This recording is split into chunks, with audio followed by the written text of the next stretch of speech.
Hello అండి, welcome back to Venus kitchen.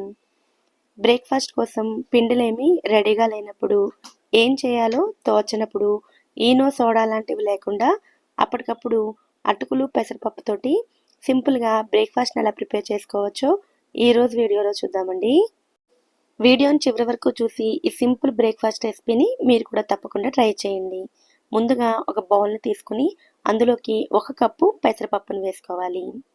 తర్వాత ఇందులోకి ఏ కప్పుతో అయితే పెసరపప్పును తీసుకున్నారో అదే కప్పుతో 1 కప్పు అటుకుల్ని కూడా వేసుకోవాలి. ఈ రెసిపీ కోసం పల్చటి అటుకులు కాకుండా మందంగా ఉండే అటుకుల్నే తీసుకోండి. తర్వాత ఈ రెండింటిని 2-3 సార్లు వాటర్తో క్లీన్ చేసుకుని తిరిగి వాటర్ని పోసుకుని ఒక 30 నిమిషాల పాటు నానపెట్టుకోవాలి. మీ దగ్గర టైం ఎక్కువగా ఉన్నట్లయితే గంట సేపు పాటు కూడా నానపెట్టుకోవచ్చు. నేనైతే ఒక 30 నిమిషాల పాటు నానపెట్టుకున్నానండి. 30 నిమిషాల తర్వాత ఈ అటుకులు పెసరపప్పులో నుండి వాటర్ మొత్తాన్ని సెపరేట్ చేసుకొని పెట్టుకోవాలి. ఇప్పుడు ఒక మిక్సీ జార్ని తీసుకుని అందులోకి 1/2 ఇంచు వరకు అల్లం ముక్కల్ని వేసుకోవాలి. అలాగే కారానికి తగినట్లుగా పచ్చిమిర్చిని కూడా వేసుకోవాలి. నేను 5 పచ్చిమిరపకాయల వరకు వేస్తున్నానండి. మిరపకాయలను మీరు తినే కారానికి తగినట్లుగా వేసుకోవచ్చు.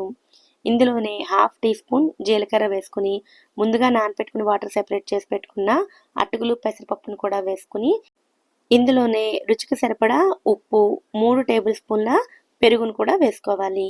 అవసరమైతే కొద్దిగా వాటర్ని కూడా వేసుకుని వీలైనంత మెత్తగా గ్రైండ్ చేసుకోవాలి. ఇలా మెత్తగా గ్రైండ్ చేసుకున్న ఈ పిండిని ఒక బౌల్లోకి తీసుకోండి. తర్వాత ఇందులోకి సన్నగా తరిగిన చిన్న ఉల్లిపాయ ముక్కలు, 2 టేబుల్ స్పూన్ల క్యారెట్ తురుము, సన్నగా తరిగిన కరివేపాకు, అలాగే కొద్దిగా కొత్తిమీరను కూడా వేసుకుని వీటన్నిటిని బాగా కలుపుకోవాలి. పిండి కన్సిస్టెన్సీ వచ్చేసరికి ఇలా వీడియోలో చూపిస్తున్నట్లుగా మరీ గట్టిగా లేదా మరీ పల్చగా కాకుండా ఇలా మీడియంగా ఉండేటట్లుగా చూసుకోవాలి. ఇలా పిండిని రెడీ చేసుకున్న తర్వాత స్టవ్ మీద చిన్న ప్యాన్ పెట్టుకుని అందులోకి 1 టేబుల్ స్పూన్ ఆయిల్ని వేసుకుని ప్యాన్ అంతా ఈ ఆయిల్ని స్ప్రెడ్ చేసుకోవాలి. నూనె వేడైన తర్వాత ముందుగా రెడీ చేసుకున్న పిండిని ప్యాన్ సైజుకి సరిపడా వేసుకుని మూత పెట్టుకుని మీడియం ఫ్లేమ్లో కుక్ చేసుకోవాలి.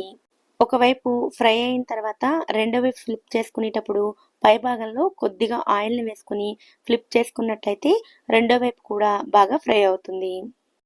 ఇలా ఓతప్పాలా వేసుకునేటప్పుడు పిండిని మరీ మందంగా వేసినట్లయితే లోపల వరకు ఉడకదండి.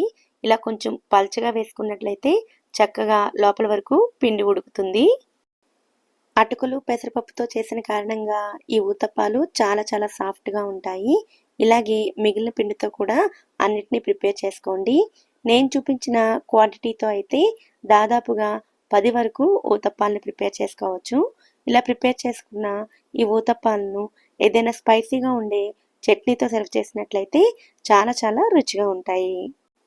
ఎప్పుడైనా సింపుల్గా బ్రేక్ఫాస్ట్ చేయాల్సి వచ్చినప్పుడు పిండిలేమి రెడీగా లేనప్పుడు ఇలా ఒకసారి అటుకులు పెసరపప్పుతోటి మీరు కూడా తప్పకుండా ట్రై చేయండి. ఈ వీడియో కనుక మీకు నచ్చినట్లయితే వీడియోని లైక్ చేసి ఛానల్ని కూడా సబ్స్క్రైబ్ చేసుకోండి. నోటిఫికేషన్స్ మిస్ అవ్వకుండా ఉండడం కోసం పక్కనే ఉండే బెల్ ఐకాన్ని కూడా యాక్టివేట్ చేసుకోండి. Thank you so much for watching.